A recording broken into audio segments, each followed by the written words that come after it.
Dahulu, ilmu dicurah melalui goresan kapur dan kertas. Namun hari ini, dinding sekolah bukan lagi sempadan.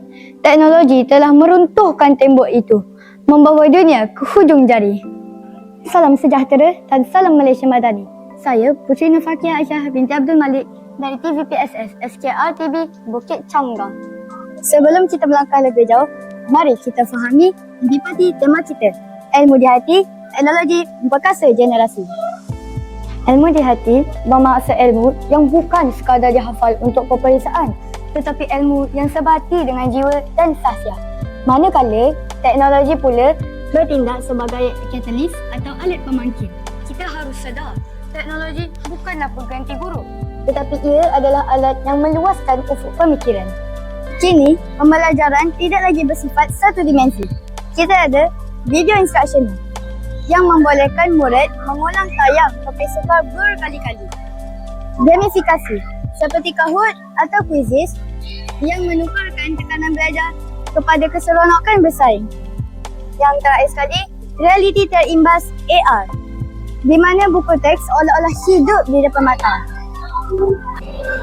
Bagi kita sebagai murid pula, teknologi memberikan autonomi.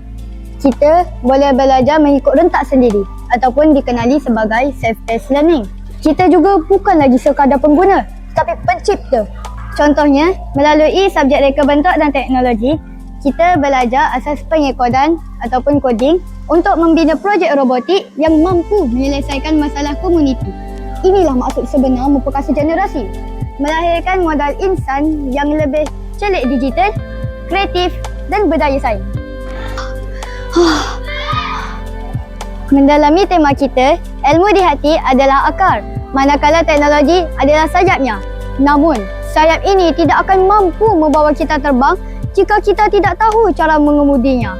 KPM menekankan kewarganegaraan digital. Ramai murid hari ini mempunyai akses, tetapi ada yang tertewas kepada kelekaan media sosial yang tidak berfaedah. Penggunaan teknologi terbaik adalah apabila ia digunakan secara intentional, iaitu bertujuan. Sebagai contoh, TikTok bukan lagi sekadar hiburan, tetapi platform rujukan fakta pantas. AI bukan lagi alat untuk meniru jawapan, tetapi rakan untuk memahami konsep yang rumit.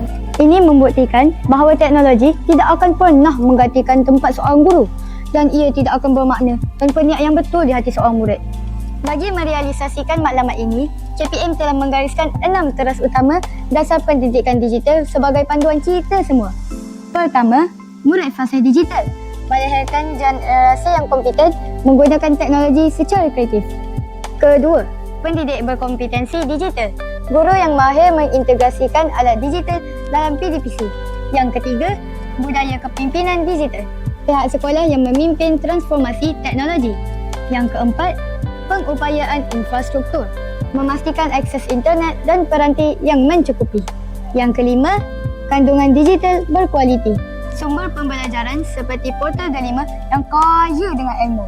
Yang keenam, rakan strategik yang komited, kolaborasi antara sekolah, ibu bapa dan industri. Mari kita lihat bagaimana teori ini dipraktikkan di sekolah ini. Bagaimana anda pastikan rakan-rakan tidak leka dengan gadget? Saya akan pastikan gadget dari yang digunakan kawan-kawan digunakan dengan sebetul-betulnya. Dan jika gadget digunakan dengan sebetul-betulnya, ia akan menjadi hamba bukan menjadi tuan. Sebagai murid fasa digital, apa contoh teknologi yang membantu anda? Saya menggunakan pelantar Delima untuk mengisi AINS, membuat projek sekolah, gunakan Canva. Ia membuatkan saya lebih semangat untuk belajar. Cikgu, bagaimanakah 6 teras KPM ini mengubah cara cikgu mengajar? Sebenarnya banyak kesannya lah. Dengan kandungan digital ni sebenarnya saya tak terikat dengan hanya kepada buku fizikal saja. Tetapi saya boleh bawa murid dekat, contohnya kita pergi lawat Museum Paris secara maya dan di dalam kelas sahaja. Kesimpulannya, teknologi adalah jabatan yang luas, manakala ilmu di hati adalah kompas yang benar. Dengan sokongan 6 teras KPM, marilah kita menjadi generasi yang memacu revolusi digital dengan akhlak yang terpuji. Saya, Puteri Nur Fakiah Aisyah binti Abdul Malik, melaporkan untuk TVPSS SKR TV Bukit Canggang. Majulah pendidikan untuk negara.